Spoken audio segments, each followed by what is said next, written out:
Hello students. आज हम thermodynamics first में जो अपना सेकंड पार्ट था थर्मोकेमिस्ट्री उसकी स्टडी कर रहे हैं, जिसमें अपन क्या देखेंगे, लॉ ऑफ थर्मोडायनेमिक्स। तो लॉ ऑफ थर्मोकेमिस्ट्री में दो नियम दिए गए थे। एक तो था लेवोजिए का या लाप्लास का नियम, और दूसरा था हेस का नियम। तो जो लाप्लास का नियम है वो क्या कहता है, वो ये कहता है कि यदि कोई भी अभिक्रिया जिसके अंदर ऊष्मा अवशोषित हो रही है या ऊष्मा उत्सर्जित हो रही है, तो उसका मान है उसी अभिक्रिया की जो विपरीत दिशा की अभिक्रिया होगी उसमें उत्सर्जित या अवशोषित ऊष्मा के बराबर होगा। यानी यदि अपन ने अभिक्रिया की डायरेक्शन चेंज कर दी तो अवशोषित ऊष्मा उतनी की उतनी मात्रा में ही उत्सर्जित होगी, या फिर उत्सर्जित ऊष्मा उतनी ही मात्रा की ऊष्मा में अवशोषित होगी।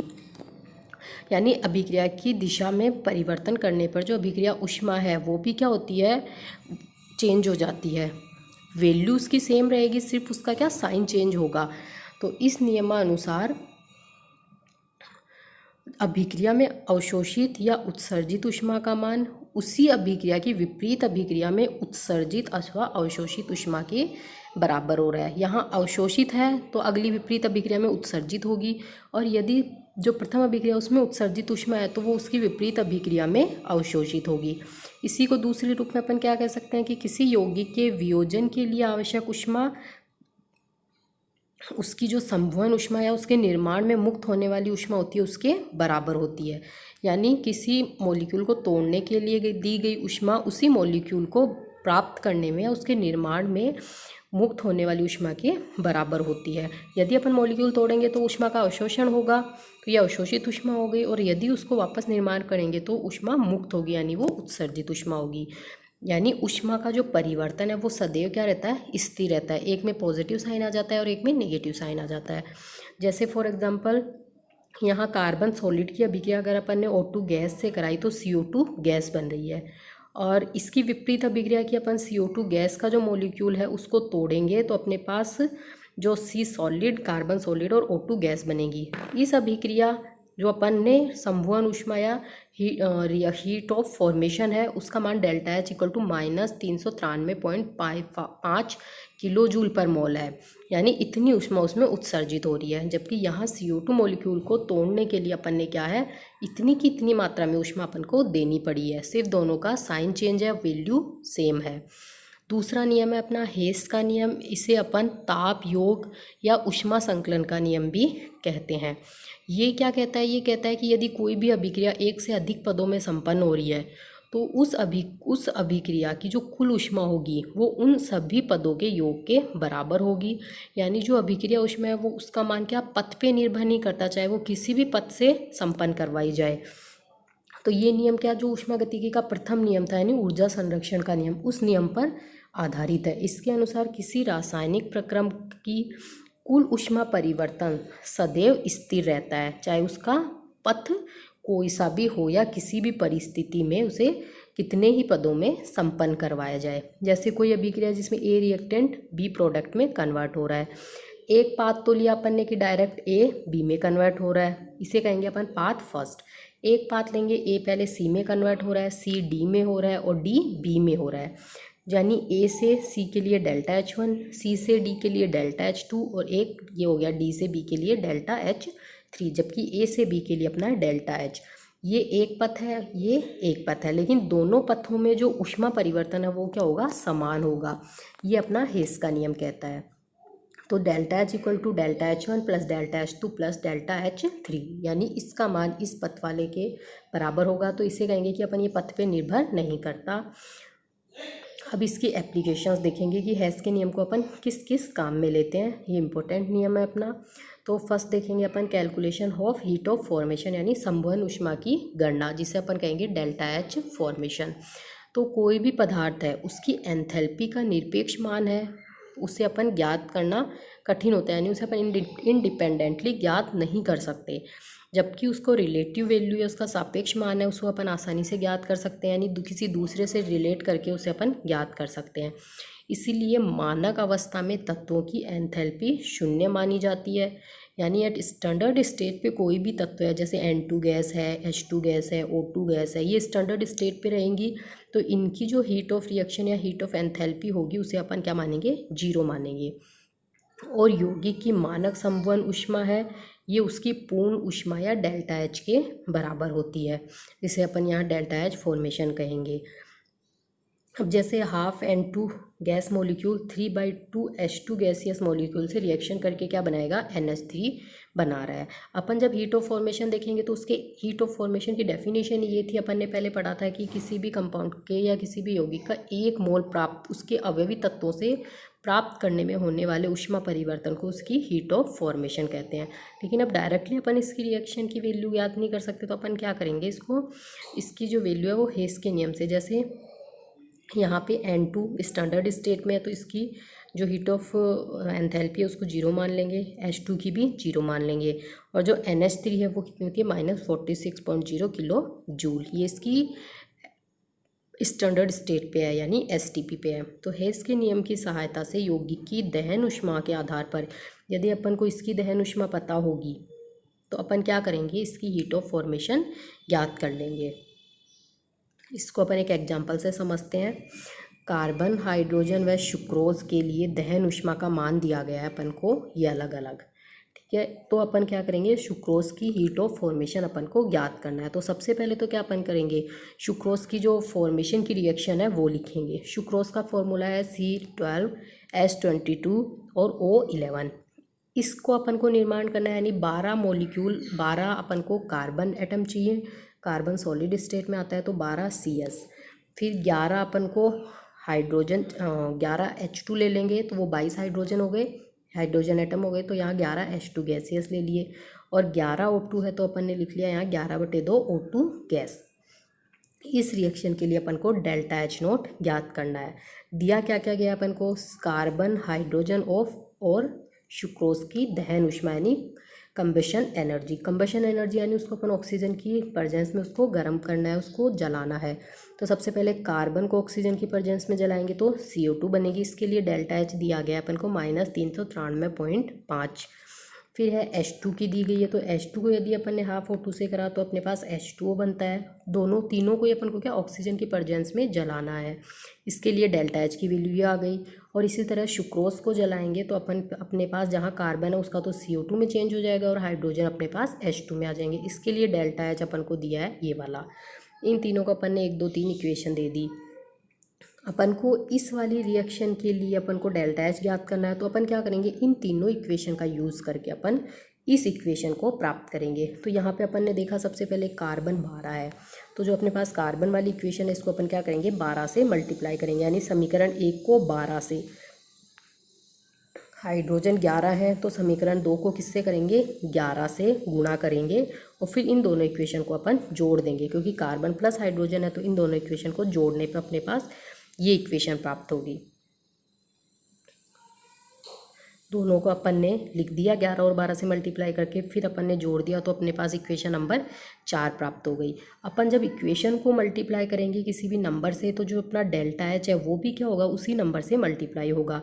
जैसे इक्वेशन 1 को अपन ने 12 से किया तो जो अपना 393 है वो 12 से मल्टीप्लाई होके ये आ गया। इसी तरह इसको अपन ने किया तो ये आ गया। दोनों को जोड़ दिया तो अपने पास इक्वेशन नंबर 4 आ गई, डेल्टा H की वैल्यू भी जुड़ गई। अब इक्वेशन 4 आ गई अपने पास।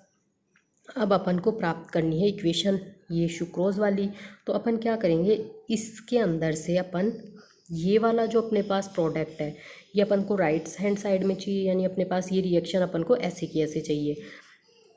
यहाँ पे ये जो रिएक्शन है इसमें ये लेफ़्ट साइड में है तो अपन इसको क्या राइट साइड में ले जाना है, यानी इसमें जितने भी जो मॉलिक्यूल हैं उनका अपन को साइन चेंज करना है, यानी अपन इसको माइनस से गुणा कर देंगे, या फिर अपन ये करेंगे कि जो समीकरण 4 है उसमें से समीकरण 3 को घटा देंगे। घटाने का मतलब है समीकरण 4 - 3, यानी 3 जो इक्वेशन है वो माइनस से मल्टीप्लाई होगी, तो जो 3 इक्वेशन के जितने भी रिएक्टेंट होंगे वो सारे के सारे प्रोडक्ट में चले जाएंगे। अपन किसी भी रिएक्शन को मल्टीप्लाई करते हैं, उसका साइन चेंज करते हैं, तो क्या होता है, प्रोडक्ट रिएक्टेंट में, रिएक्टेंट प्रोडक्ट में चेंज होता है। यानी अगर अपन जैसे 3 और 4 को जोड़ेंगे तो लेफ़्ट के साइड के टर्म्स लेफ़्ट साइड में ऐड हो जाते हैं और राइट के राइट में। लेकिन अपन क्या यहाँ इसको माइनस कर रहे हैं, डिफरेंस देख रहे हैं इसका। तो जो 4 नंबर इक्वेशन है वो तो एज इट इज़ रहेगी, और जो 3 नंबर इक्वेशन है उसके रिएक्टेंट प्रोडक्ट में चेंज हो जाएंगे, प्रोडक्ट रिएक्टेंट पे, यानी उसको माइनस से इंटू करना है। तो ये तो अपन ने लिख ली जो 4 नंबर इक्वेशन है उसका लेफ्ट हैंड साइड। उसके बाद अपन को लिखना है 3 नंबर इक्वेशन माइनस में, तो यहाँ लगा दिया माइनस, और ये 3 नंबर इक्वेशन का लेफ्ट हैंड साइड आ गया। इसी तरह ये प्रोडक्ट में कर दिया अपन ने, ये इसका राइट हैंड साइड और ये 3 नंबर का लेफ्ट हैंड साइड। इसी तरह अपन ने डेल्टा एच को कर लिया। अब अपन इन सब को सॉल्व करेंगे। कार्बन ऐसे कैसे आ जाएगा, हाइड्रोजन ऐसे कैसे आ जाएगा। यहाँ जो O2 है वो इस O2 से माइनस हो जाएगा, यानी 35/2 माइनस 12, तो अपने पास आ गए 11/2 O2। इतने अपने पास ऑक्सीजन बच गए।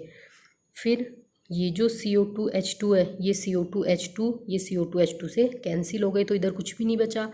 यहाँ जो माइनस का सुक्रोज था ये क्या करेगा, इस रिएक्शन के एरो से इधर जाएगा तो ये प्लस का हो जाएगा। जैसे अपन नॉर्मल अलजेब्रिक इक्वेशन में करते हैं वही काम करना है अपन को। तो ये माइनस इधर जाएगा तो क्या होगा, प्लस हो जाएगा, यानी ये प्रोडक्ट बन गया। ये रिएक्शन अपने पास ये वाली प्राप्त हो गई। तो यानी ये रिएक्शन और ये रिएक्शन सेम है, तो जो इनका डेल्टा एच आएगा वो क्या होगा, इस रिएक्शन का डेल्टा एच होगा। यानी यहाँ से अपन को heat of formation of sucrose इतनी प्राप्त हो गई। जो अपन जो भी गुणा जोड़ बाकी करेंगे अपन इक्वेशन के साथ, वही अपन को डेल्टा एच के साथ करना है। जैसे यहाँ अपन ने 11-12 से गुणा किया था 1 और 2 को, वो अपन ने यहाँ भी किया है डेल्टा एच के साथ। फिर जब अपन ने 4 - 3 किया है तो इस रूप में लिख के अपन ने डेल्टा एच के साथ भी वही चीज़ की है। ये 4 की वैल्यू आ गई और ये माइनस के साथ अपन ने 5 की वैल्यू लिख दी। यहाँ पे अपन ने 4 - 5 को पूरा सोल्व करके दिखाया है कि ये 4 का लेफ्ट हैंड साइड माइनस 3 का लेफ्ट हैंड साइड, यहाँ 4 का राइट हैंड साइड माइनस 3 का राइट हैंड साइड। अगर अपन डायरेक्ट करेंगे तो डायरेक्ट क्या करेंगे, अपन नंबर 4 इक्वेशन लिखेंगे और फिर जो -3 है, यानी जो 3 इक्वेशन है उसको अपन को पलटना है। तो जो रिएक्टेंट है उनको अपन प्रोडक्ट की डायरेक्शन में प्रोडक्ट की तरफ लिख देंगे, और जो इसके प्रोडक्ट है उनको अपन रिएक्टेंट की तरह लिख देंगे। आगे अपन ऐसे भी देख लेंगे। सेकंड अपनी एप्लीकेशन है calculation of heat of convection, यानी दहन ऊष्मा की गणना करना। दहन ऊष्मा होते हैं किसी भी यौगिक को ऑक्सीजन की उपस्थिति में उसका जलाना की प्रक्रिया क्या कहलाती है, दहन ऊष्मा।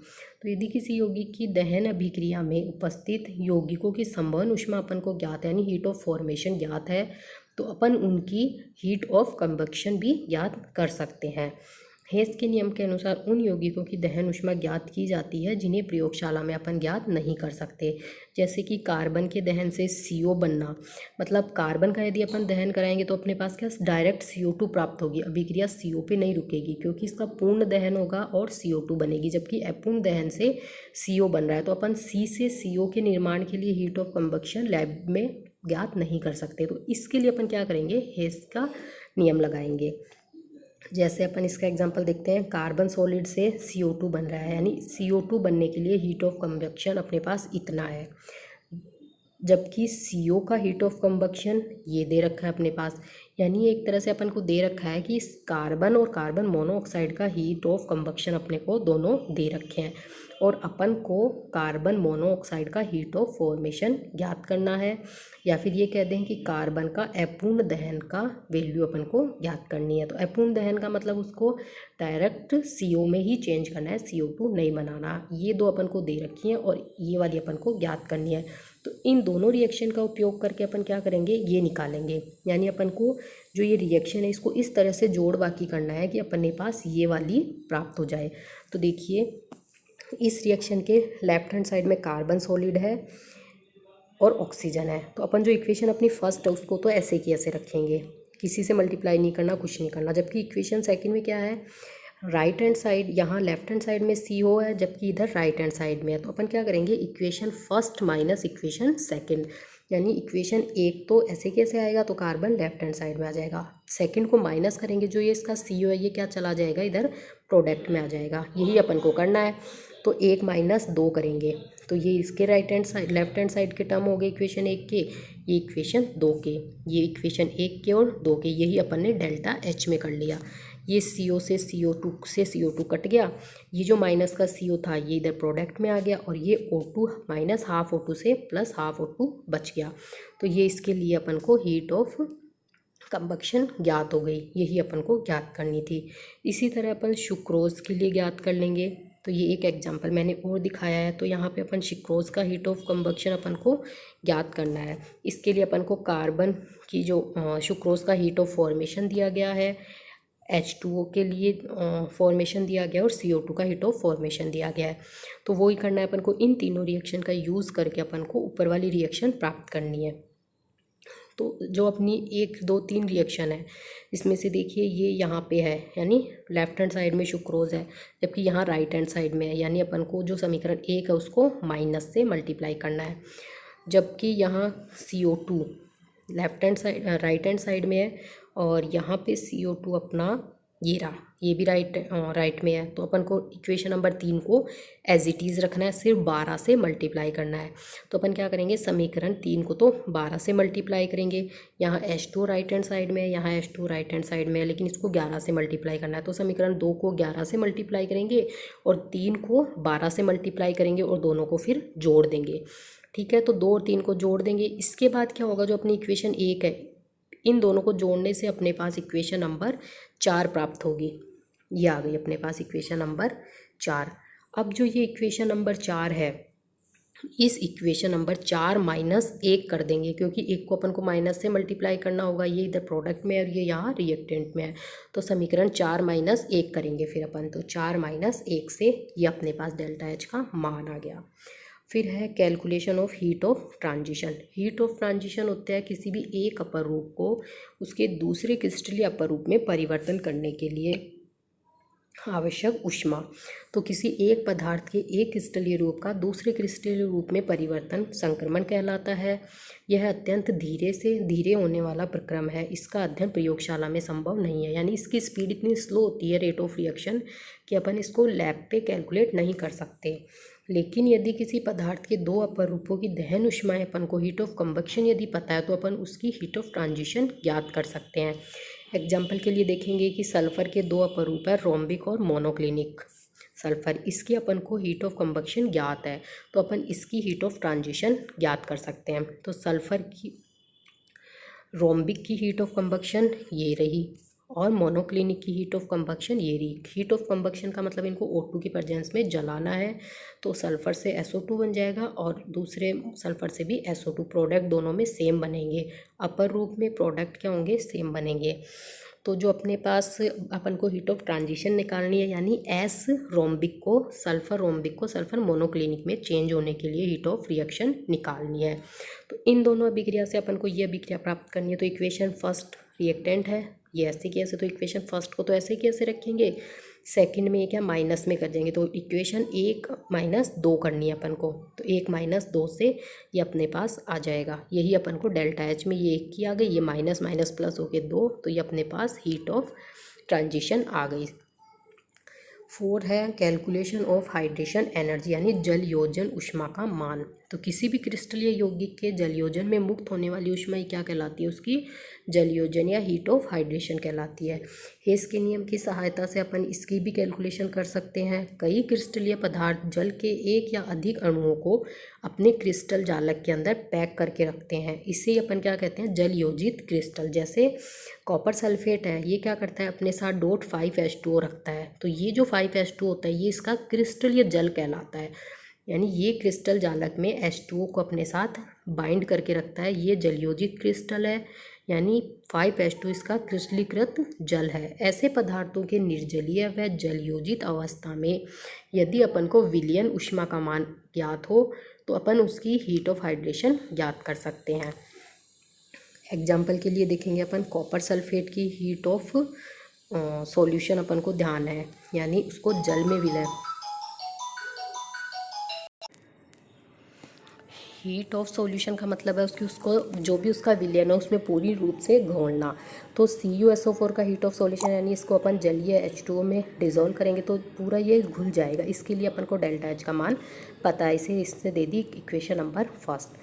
अब जो अपने पास कॉपर सल्फेट का क्रिस्टलीय रूप है, जलयोजित रूप है, उसको अपन विलय करेंगे तो उसके लिए भी अपन को जलयोजन ऊष्मा टोटल जो उसकी हीट ऑफ सॉल्यूशन है वो अपन को पता है। तो ये दोनों मान अपन को दिए गए हैं। अब अपन को क्या करना है, CuSO4.5H2O बनने के लिए आवश्यक ऊष्मा यानी हीट ऑफ हाइड्रेशन ज्ञात करनी है या हाइड्रेशन एनर्जी ज्ञात करनी है। तो यहाँ तो अपन ने क्या किया था, जो अपने पास CuSO4 और ये था, इसको अपन ने जितने विलय कर सकते हैं उतने जल में विलय किया, यानी ये आधिक्य में एक्सेस में लिया गया है। जबकि यहाँ जो अपन को ज्ञात करना है उसमें अपन क्या करेंगे, 5H2O ही डालेंगे, क्योंकि यहाँ 5H2O ही क्रिस्टलीकृत है। तो यहाँ तो ये अपने पास .5H2, इसके लिए अपन को डेल्टा H का मान ज्ञात करना है। मान लिया ये डेल्टा H x है। तो अब अपन इक्वेशन 1 और 2 से इक्वेशन 3 प्राप्त करेंगे। तो यहाँ देखिए ये अपने पास रिएक्टेंट में है, यानी ये जो वन इक्वेशन अपने पास एज इट इज़ रहेगी। ये .5H2 अपने पास प्रोडक्ट में जा रहा है, यानी इक्वेशन 2 है उसको अपन उलटना है अपन को। तो अपन क्या करेंगे, equation first minus equation second, और ये अपने पास आ रही है इक्वेशन थर्ड। ठीक है, तो एक तो अपन ये करेंगे कि equation first minus equation second करके निकाल लेंगे। एक अपन क्या कर सकते हैं इसमें, यहाँ से अपन इन दोनों को जोड़ देंगे। देखिए यहाँ ये अपने पास सॉलिड है, ये यहाँ एक्वस है, ये यहाँ सॉलिड है, ये यहाँ अपने पास .5H2। तो इक्वेशन 2। अब अपन क्या कर रहे हैं, यहाँ पे अपन को टोटल हीट ऑफ सॉल्यूशन दिया गया है। तो अपन क्या करेंगे, दूसरे तरीका ये अपने पास, अपन इक्वेशन 2 और इक्वेशन 3 को पहले जोड़ेंगे। तो 2 और इक्वेशन 3 को जोड़ेंगे तो क्या आ जाएगा, जो इक्वेशन सेकेंड है इसको अपन ने लिख लिया।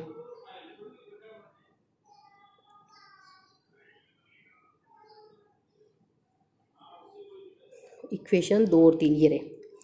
तो अपन ने क्या किया, 2 और 3 को जोड़ा तो ये जो CuSO4.5H2 था ये CuSO4.5H2 से कैंसिल हो गया। तो इधर तो क्या बच गया, CuSO4 solid plus 5H2O plus aqueous ये, और इधर क्या आ गया अपने पास CuSO4 एक्वस। ये अपन ने डेल्टा H के साथ कर दिया, दोनों को जोड़ के 11.72 प्लस x। और जो अपने पास ये इक्वेशन थी ऊपर वाली वो ये है, इसी को अपन ने क्या लिख दिया, CuSO4 सॉलिड प्लस एक्वस। क्योंकि देखिए ये CuSO4 सॉलिड है, यहाँ पे अपने पास .5H2O लिक्विड है और यहाँ जल आधिक्य में है, तो इस टोटल को अपन आधिक्य लिख सकते हैं। तो इस टोटल को मैंने यहाँ एक्वस कर दिया और ये एज इट इज़ रह गया। तो इसके लिए डेल्टा H का मान ये कहीं रह गया, इसे अपन दे दिया इक्वेशन नंबर 4। ये जो इक्वेशन नंबर 4 है ये यही वैल्यू है जो अपने पास ये इक्वेशन नंबर फर्स्ट में है। ठीक है, इक्वेशन 4 भी वही है और इक्वेशन 1 भी वही है। तो दोनों के जब इक्वेशन सेम है तो जो डेल्टा H आएगा वो भी सेम रहेगा, यानी ये डेल्टा H माइनस 66.48 को अपन इसके इक्वल कर देंगे। तो यहाँ से x की वैल्यू निकाल लेंगे, ये आ जाएगा।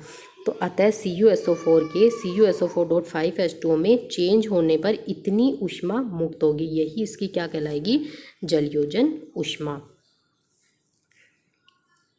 फिर अपन देखते हैं इसका जो अगला टॉपिक है वो अपना बॉन्ड एनर्जी और bond enthalpy.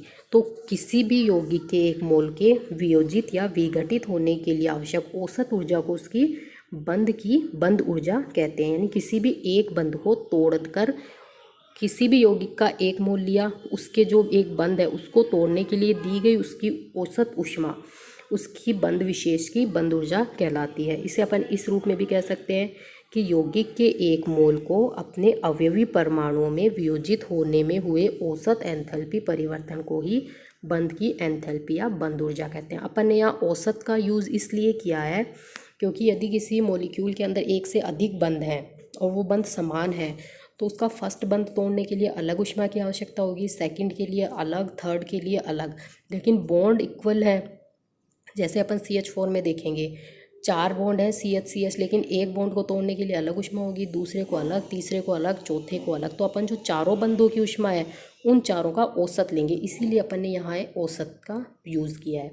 Die atomic molecule में क्या होगी, अणु की जो डिसोसिएशन यानी उसको वियोजित करने की ऊष्माएं उसकी बॉन्ड एनर्जी के बराबर होगी। जैसे HCl है, H2 है, Cl2 है, इन सब में तो इसमें एक बॉन्ड है तो एक को तोड़ देंगे, ये वियोजित हो गया और यही इसकी क्या कहलाएगी, बंध ऊर्जा। बंध ऊर्जा एक योगात्मक यानी एडिटिव प्रॉपर्टी है। लेकिन यदि पॉली एटॉमिक मॉलिक्यूल है तो उनके लिए प्रत्येक बंध के लिए बंध ऊर्जा का मान अलग अलग होगा, इसीलिए अपन उसका औसत मान यूज़ करते हैं और उसे अपन बंध ऊर्जा कहेंगे। जैसे H2O में 2 OH बंध हैं, एक OH बंध को तोड़ने के लिए अलग ऊष्मा चाहिए, दूसरे को अलग, लेकिन इसका औसत निकालेंगे अपन।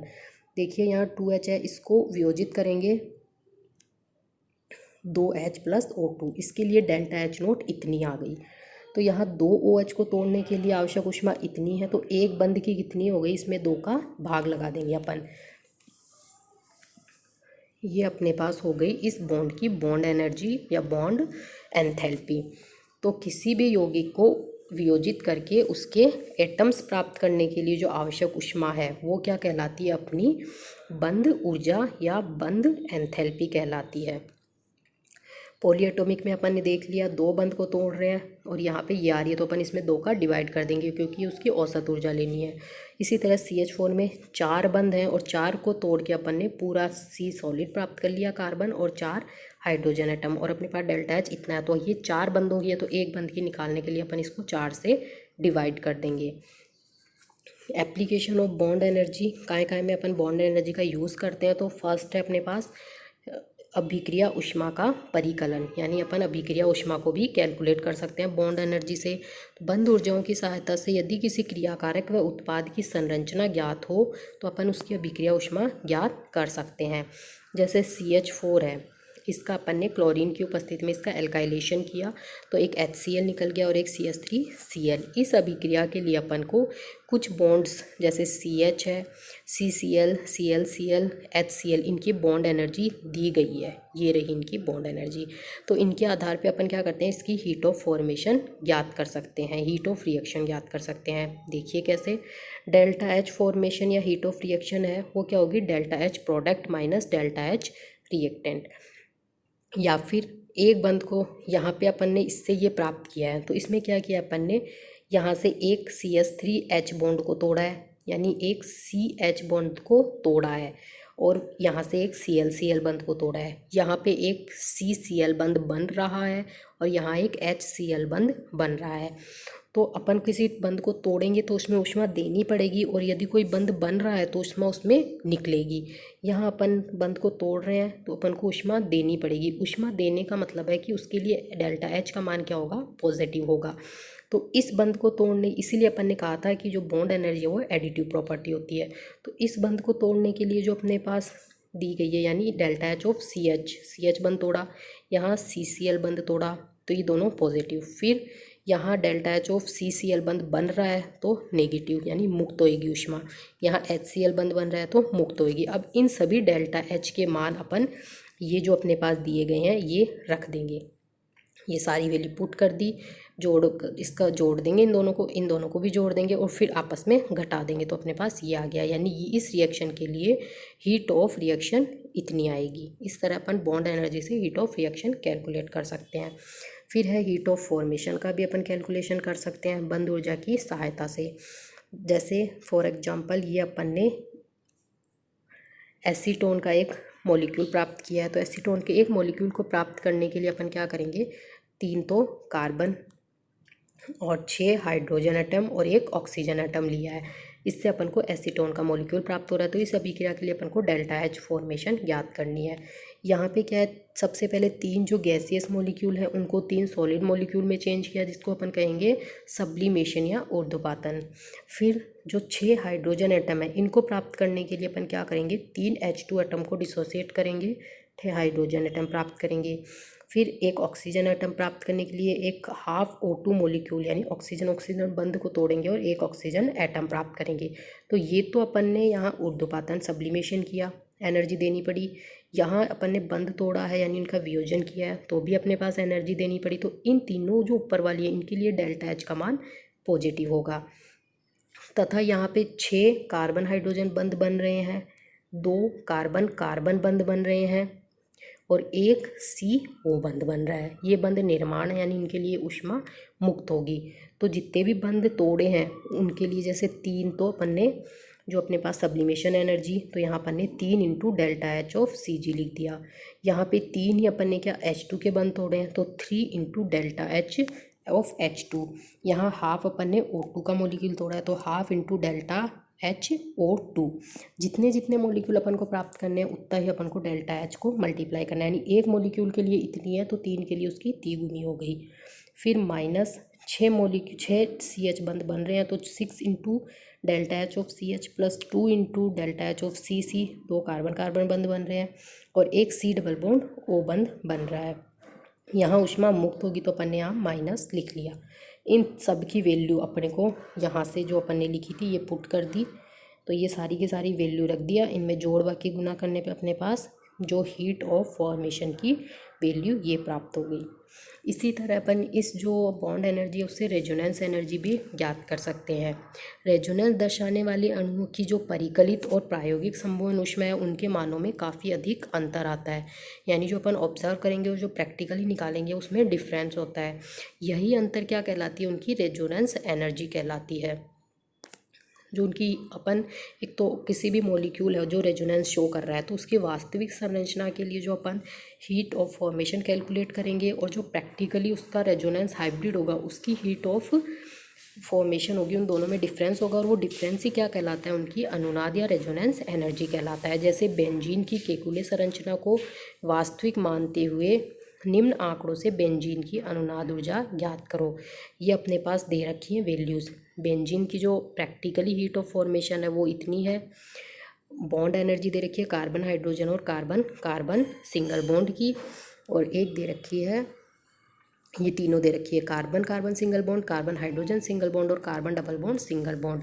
ये उसकी केकुले संरचना है। तो जनरली केकुले संरचना को अपन को प्राप्त करना है। क्या है उसमें, 6 तो कार्बन है सॉलिड और 6 हाइड्रोजन है। तो अपन इसकी जो हीट ऑफ फॉर्मेशन निकालनी है अपन को, वो निकालनी है और फिर दोनों का डिफरेंस देखेंगे, वो अपने पास रेजोनेंस एनर्जी आ जाएगा। तो इस बेंजीन की जो हीट ऑफ फॉर्मेशन होगी वो क्या होगी, 6 तो यहाँ पे CH बंध बने हैं और 6 तो यहाँ CH बंध बने हैं और 3 यहाँ कार्बन कार्बन सिंगल बॉन्ड है और 3 यहाँ कार्बन कार्बन डबल बॉन्ड है। इनके लिए अपन डेल्टा एच निकालेंगे, वो इसका थ्योरेटिकल वैल्यू होगी। ये जो अपन ने वैल्यूज़ हैं ये यहाँ पुट कर दी तो अपने पास ये आ गया। अब अपन जो रेजोनेंस एनर्जी निकालेंगे वो थ्योरेटिकली और प्रैक्टिकल का डिफरेंस होता है। तो ये आ गई अपने पास प्रैक्टिकली जो अपन को एग्जाम्पल में दी है अगले ने, ये वाली, ये अपनी ऑब्जर्व आ गई या थ्योरेटिकल आ गई। तो इन दोनों का डिफरेंस 166 किलो जूल पर मोल, ये अपनी इसकी रेजोनेंस एनर्जी आ गई। तो अतः बेंजीन की वास्तविक संरचना है वो कैलकुले संरचना से इतनी अधिक स्थायी होती है। यह वास्तविक संरचना इन दोनों कैलकुले संरचनाओं का अनुनादी संकर होता है। यानी जब अपन इसकी प्रैक्टिकली जो वैल्यू निकालेंगे वो अपनी क्या होगी, जो अपना हाइब्रिड होगा, यानी जहाँ बेंजीन ज़्यादा स्टेबल होता है वो अपनी इसकी वास्तविक संरचना होती है, और प्रैक्टिकली अपन इसकी हीट ऑफ फॉर्मेशन निकालेंगे। जबकि अपन जो थ्योरेटिकल है वो अपन ने केकुले संरचना को सही मान के इसकी हीट ऑफ फॉर्मेशन निकाली, और दोनों का डिफरेंस होगा वो अपने पास उसकी हीट ऑफ रेजोनेंस एनर्जी या रेजोनेंस एनर्जी निकल जाएगी। यानी जो केकुले संरचना का अनुनादी संकर है वो अधिक स्थायी होता है। Okay, thank you. ये अपना थर्मोडाइनमिक्स फर्स्ट का दोनों पोर्शन कंप्लीट हो गए हैं। अब अगले अपन नेक्स्ट जो अपनी यूनिट है थर्मोडाइनमिक्स सेकंड, उसकी स्टडी करेंगे। Okay, thank you.